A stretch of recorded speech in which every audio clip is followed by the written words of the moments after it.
For our 10th class we start the topic potential. हम क्या काम कर रहे हैं, टॉपिक पढ़ रहे हैं पोटेंशियल। ठीक है, तो देखिए हमारा टॉपिक स्टार्ट होता है पोटेंशियल से। ये हमारा टॉपिक है और जिसको हम स्टार्ट कर रहे हैं, कहाँ से स्टार्ट कर रहे हैं, पोटेंशियल से स्टार्ट कर रहे हैं। देखिए पोटेंशियल को समझने के लिए एनसीईआरटी ने एक एग्जाम्पल दिया, सिंपल सा एग्जाम्पल दिया एनसीईआरटी ने। क्या एग्जाम्पल दिया है, इसने कहा है कि क्या काम करता है, वाटर फ्लो करता है। ठीक है, वाटर फ्लो कर रहा है। वाटर तभी फ्लो करता है जब उसके बीच में क्या हो, प्रेशर डिफरेंस हो। कहीं जहाँ पर ज़्यादा प्रेशर होगा, जहाँ पर कम प्रेशर होगा, तो वाटर फ्लो करेगा हाई प्रेशर से लोअर प्रेशर। इसी तरीके से हमारे जो वायर है उसके अंदर से करंट फ्लो करता है और करंट भी ऐसे ही फ्लो करता है। तो उसके लिए हमें क्या चाहिए, प्रेशर चाहिए। पर प्रेशर की जगह अब यहाँ पर क्या आ जाता है, यहाँ पर आ जाता है प्रेशर की जगह ले लेता है पोटेंशियल, यानी कि पोटेंशियल डिफरेंस होना चाहिए।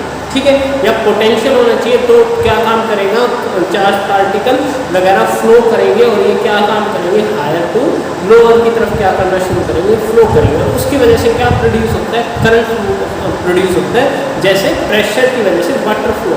तो ये इसका एग्जाम्पल है। एक एग्जाम्पल इसने और करके समझाया है पोटेंशियल को। इसने कहा कि अगर हमें एक सोर्स का मतलब बैटरी होती क्या है, यानी कि सोर्स होता क्या है, जैसे सेल हो गया। तो सेल क्या होता है, दो इलेक्ट्रोड होती है और उनके बीच में हम क्या काम करते हैं, पोटेंशियल डिफरेंस क्रिएट करते हैं। आप जब भी सेल खरीदोगे तो उसके ऊपर लिखा होगा 5 वोल्ट, यानी कि वोल्ट है वो यूनिट है पोटेंशियल, वो पोटेंशियल क्रिएट करता है। ठीक है, और पोटेंशियल क्रिएट करें यानी कि एक तरफ ज़्यादा पोटेंशियल होता है, एक तरफ कम, और फिर चार्ज पार्टिकल जब क्लोज सर्किट होता है तो चार्ज पार्टिकल फ्लो करना शुरू करता है और उसकी वजह से क्या प्रोड्यूस होने लगता है, करंट प्रोड्यूस होना शुरू करता है। तो उस सोर्स के अंदर भी पोटेंशियल कैसे क्रिएट किया जाता है, तो जैसे मान लीजिए इसने कहा कि एक इलेक्ट्रोड है एक, और इसको हमने पॉजिटिव चार्ज किया, हमने क्या दिया, इसको पॉजिटिव चार्ज किया। अब मैं इसको एक पॉजिटिव चार्ज और दे देता हूँ, एक पॉजिटिव चार्ज मैंने इसको और दे दिया। अब मैं एक पॉजिटिव चार्ज इसको और देना शुरू करूँ, पर जैसे जैसे मैं पॉजिटिव चार्ज इसको देना शुरू करूँगा तो इनके बीच में क्या लगने लग जाएगा, रिपल्सिव फोर्स लगना शुरू हो जाएगा, रिपल्सिव फोर्स। ठीक है, यानी कि हम अगेंस्ट क्या कर रहे हैं, फोर्स के काम कर रहे हैं। अब हमें रिपल्सिव फोर्स को कम करना है तो मुझे वर्क करना पड़ेगा। मैं जबरदस्ती यहाँ से और चार्ज को उठा के यहाँ पर डिपॉजिट करूँगा। यही वर्क पर यूनिट चार्ज क्या कहलाता है, पोटेंशियल कहलाता है। ठीक है ना, इज कॉल्ड पोटेंशियल। अब होता क्या है इसके अंदर, जैसे कि हमने कोई चीज़ है, ये क्या है, अर्थ की तरफ अट्रैक्ट है। अगर मैं इसको ऊपर लेके जाना है तो मुझे इसको उठा के लेके जाना पड़ेगा, यानी कि मुझे क्या करना पड़ रहा है, वर्क करना पड़ रहा है। ठीक है, तो यही काम यहाँ पर कर रहे हैं तो पोटेंशियल क्या हो जाएगा, वर्क डन पर यूनिट चार्ज, वर्क डन पर यूनिट चार्ज, पर यूनिट। इसको हम क्या बोलेंगे, पोटेंशियल बोलते हैं, वर्क डन पर यूनिट चार्ज। ठीक है, इसको हम राइट कर सकते हैं V = W/Q। V जो पोटेंशियल है उसकी नोटेशन, V क्या है, पोटेंशियल की नोटेशन। W किसको रिप्रेजेंट कर रहा है, वर्क। Q किसको रिप्रेजेंट कर रहा है, चार्ज। अब W इसकी यूनिट क्या होगी, वर्क की यूनिट जूल, चार्ज की यूनिट कूलम, जूल पर कूलम, और इसी को हम नाम देते हैं वोल्ट। ठीक है, तो पोटेंशियल की यूनिट क्या होगी इसके अंदर, वोल्ट। ठीक है, और हम इसको वर्क डन है ना, ये वर्क डन, ये इस वर्क डन को हम पोटेंशियल एनर्जी बोलते हैं। ठीक है, potential energy per unit work, potential energy पर unit charge, sorry potential energy पर unit charge is also called potential. ठीक है, तो इसकी यूनिट क्या होगी, वोल्ट। अब हमें ये फॉर्मूला बन रखना है, हमारे आने वाले न्यूमेरिकल्स इससे करेंगे। अब इसका नेचर पूछा जाता है कि भाई इसका नेचर क्या है, तो नेचर इसका आएगा स्केलर। कैसा नेचर है ये, स्केलर नेचर। ठीक है, कैसा नेचर रहेगा ये, स्केलर नेचर। इस क्वांटिटी का नेचर कैसा हो गया, स्केलर नेचर। अब इसी के अंदर आता है पोटेंशियल डिफरेंस, एक बार आता है पोटेंशियल डिफरेंस। ठीक है, तो यानी कि दो पॉइंट में डिफरेंस का मतलब अंतर, किसका अंतर होना चाहिए, पोटेंशियल का। तो हमने दो पॉइंट ले लिए, एक पॉइंट ये हो गया VA और एक पॉइंट क्या हो गया VB। ठीक है, VA is greater than V, मान लीजिए वी ए बी से ग्रेटर है। अब मुझे क्या काम करना है, चार्ज को यहाँ से यहाँ लेके आना। तो the amount of work done to bring one potential to another potential, यानी कि एक one potential point to another potential point is also known as work.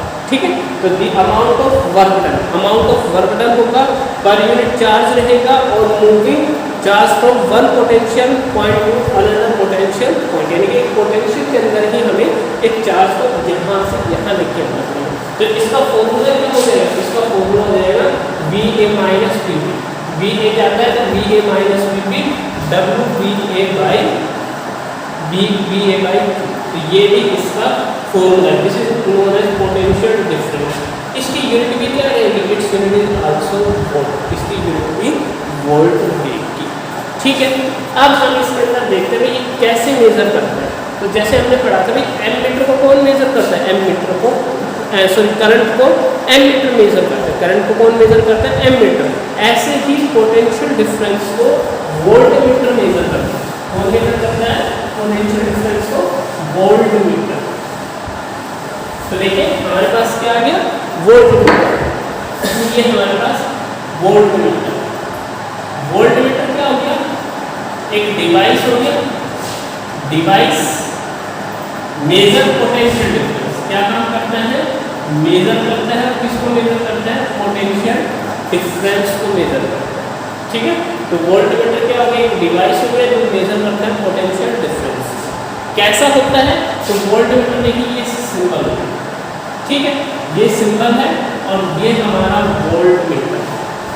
Volt meter के अंदर एक तरफ पॉजिटिव होता है, एक नेगेटिव होता है। ठीक है, अब देखिए हम एक बैटरी बनाते हैं, तो बैटरी को हम क्या काम करते हैं, ये तो हमारा हो गया cell, this is the symbol of cell, ये हमारा सेल का सिंबल है, किसका सिंबल है, सेल का सिंबल।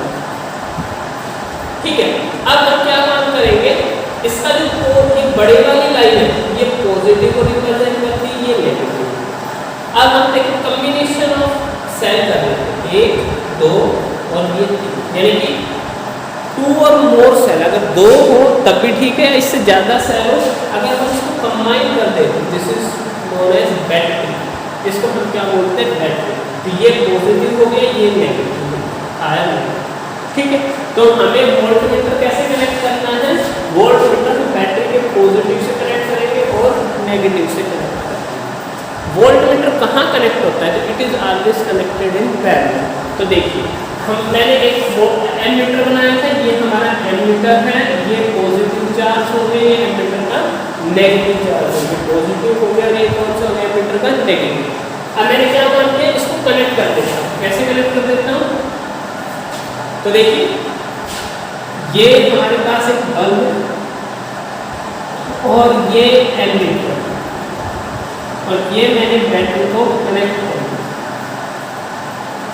Positive negative. तो एम मीटर जब भी किसी भी इंस्ट्रूमेंट के सामने कनेक्ट होता है, इसका मतलब वो सीरीज में कनेक्ट है, किसमें कनेक्ट है, सीरीज में, किसमें कनेक्ट है, ये सीरीज में। सीरीज में कब कनेक्ट होगा, कोई भी ऑब्जेक्ट है उसके सामने कोई इंस्ट्रूमेंट अगर उसके बिल्कुल सामने कनेक्ट हो, किसी और पाथ से नहीं, सेम पाथ से, सेम पाथ मतलब ये वाला पाथ है, इसी पाथ से कनेक्ट हो, तो उसको हम क्या बोलते हैं, सीरीज कॉम्बिनेशन। तो ये हमारा कैसा कॉम्बिनेशन, सीरीज कॉम्बिनेशन। और अगर हम किसी भी ऑब्जेक्ट को अनदर पाथ से कनेक्ट कर दें या उसके साइड में कनेक्ट कर दें, तो जैसे मान लीजिए ये हमने क्या किया, बल्ब लिया, ठीक है, और ये हमने वोल्ट मीटर, तो देखो हमने यहाँ से अलग पाथ से कनेक्ट किया और ये हमारी क्या हो गई, बैटरी। तो ये कैसा कनेक्ट होता है, पैरेलल। ये बैटरी का इसका पॉजिटिव की तरफ, इसका नेगेटिव की तरफ, और ये किसमें कनेक्ट है, ये कनेक्ट है हमारा इसके अंदर पैरेलल में। तो ये पैरेलल कॉम्बिनेशन क्या होगा, साइड से होगा, सीरीज कॉम्बिनेशन बिल्कुल सामने होगा, एक ही पाथ से होगा, ये दोनों क्या होंगे, डिफरेंट पाथ से कनेक्ट होंगे। एम मीटर है, इसका रेजिस्टेंस क्या होता है, less resistance, it has less resistance, resistance के बारे में हम बाद में पढ़ेंगे, ठीक है। और वोल्ट मीटर है, इसका कैसा रेजिस्टेंस होता है, लार्ज रेजिस्टेंस। कैसा रेजिस्टेंस होना चाहिए, इसका रेजिस्टेंस लार्ज होना चाहिए। तो दोनों में डिफरेंस मेजर आ गया, क्या क्या हो सकता है, करंट को मेजर करता है, ये पोटेंशियल को मेजर करता है। ये कहाँ कनेक्ट होता है, सीरीज में, ये पैरेलल में। इसका रेजिस्टेंस कैसा होता है, लो होता है, लेस रेजिस्टेंस होता है, इसका लार्ज रेजिस्टेंस है कि हाई रेजिस्टेंस होता है। और एक चीज और बोल सकते हैं, एक बोल सकते हैं आइडियल एमीटर। आइडियल एमीटर का रेजिस्टेंस 0 होता है और एक आइडियल वोल्टमीटर का रेजिस्टेंस कैसा होता है, इन्फिनिटी। तो दो आप डिफरेंस ये लिख सकते हैं, तो 4 डिफरेंस आपके लिए काफ़ी है एनफ है, ठीक है। अब हम उसके बाद इसके अंदर बात करते हैं ओम्स लॉ, ठीक है, इसकी बात करेंगे ओम्स लॉ। तो आज हम इसके अंदर ओम्स लॉ की बात करते हैं। तो ओम्स लॉ देखिए,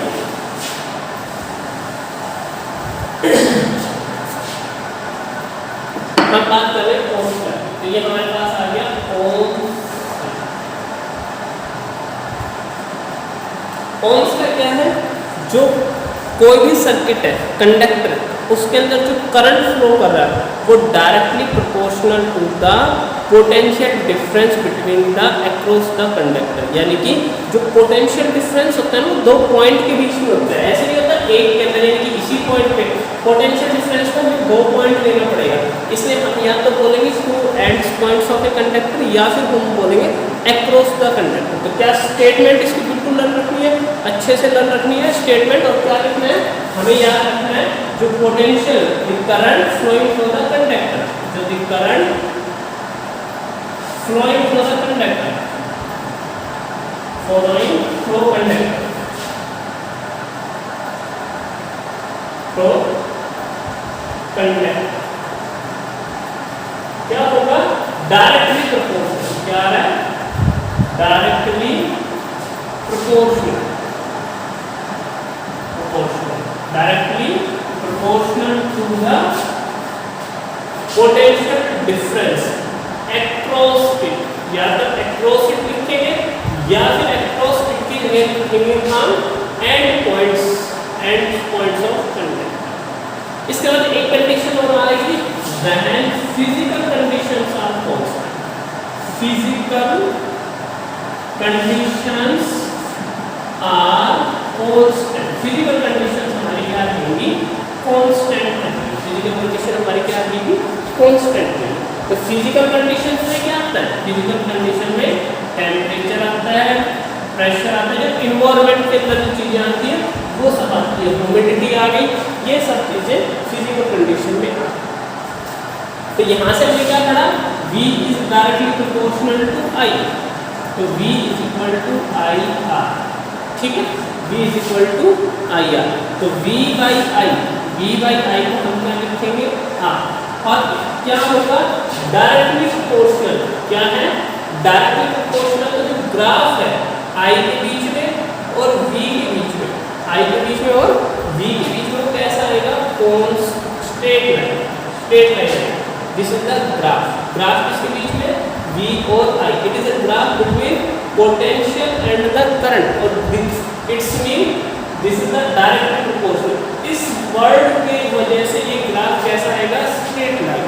डायरेक्टली प्रोपोर्शनल जब भी वर्ड आए और किसी भी दो क्वांटिटी के बीच में, दोनों के बीच में रिलेशन कैसा है, डायरेक्टली है, तो the graph is a straight line. तो ग्राफ कैसी आएगी, स्ट्रेट लाइन आएगी।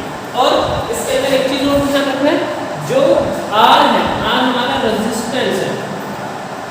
और कभी आपसे कह दे कि भाई आप हमें V और I के अंदर रेजिस्टेंस निकाल के दिखाइए, V और I के अंदर, तो ये जो ऐसे भी कर्व है, ये इसका स्लोप बोला जाता है, जिससे एंगल बनता है। कितना एंगल बन रहा है, ये इसका क्या बोला जाता है, स्लोप।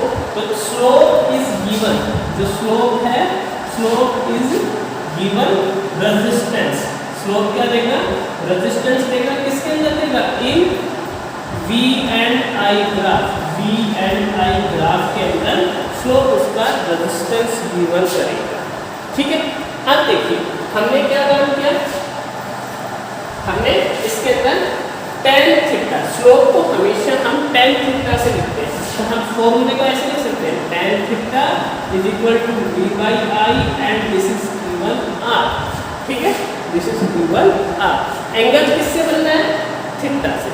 अब एक क्वेश्चन आ जाता है, देखो ऐसे क्वेश्चन आ जाता है, ये हमारे पास A है, ये हमारे पास क्या है B, this is the theta 1 and this is our theta 2। This is our I and this is V, ठीक है। एक आई है, एक वी है, एक थीटा वन, एक थीटा टू। आपसे पूछ ली किसका रेजिस्टेंस ज़्यादा है, तो जिसका थीटा ज़्यादा होगा, थीटा किससे बनना है, आई से, तो किसका थीटा ज़्यादा है, बी का, तो B have more resistance, B have more resistance, B का रेजिस्टेंस मोर ज़्यादा है, ठीक है। और अगर हम इस ग्राफ को ऐसे बना दें, देखिए इस ग्राफ को मैंने ऐसे बना दिया, मैंने कोऑर्डिनेट अपोजिट कर दिए, आई को मैं यहाँ ले आया, वी को मैंने यहाँ बना दिया, ठीक है। आई को यहाँ ले आया, वी को मैंने यहाँ डिनोट कर दिया, और फिर मैंने इसके बीच में ऐसे ग्राफ बना दिया, this is A and this is B and this is our A. अब एंगल देखिए थीटा आई से बनना चाहिए, तो यहाँ से थीटा 1 हो गया, यहाँ से थीटा 2 हो गया। तो अब ग्राफ किस स्लोप किसका ज़्यादा है, ये जिसका एंगल ज़्यादा है उसका स्लोप ज़्यादा है, यानी कि अब resistance A is more than B, A have more resistance than B, ठीक है। तो ये हमारे आज के इतना टॉपिक हो गया। कल फिर हम आगे जो करेंगे वो रेजिस्टेंस के बारे में पढ़ेंगे, तो जब रेजिस्टेंस की बारी आ जाएगी तो रेजिस्टेंस के लिए हम आगे स्टडी करेंगे। Thank you.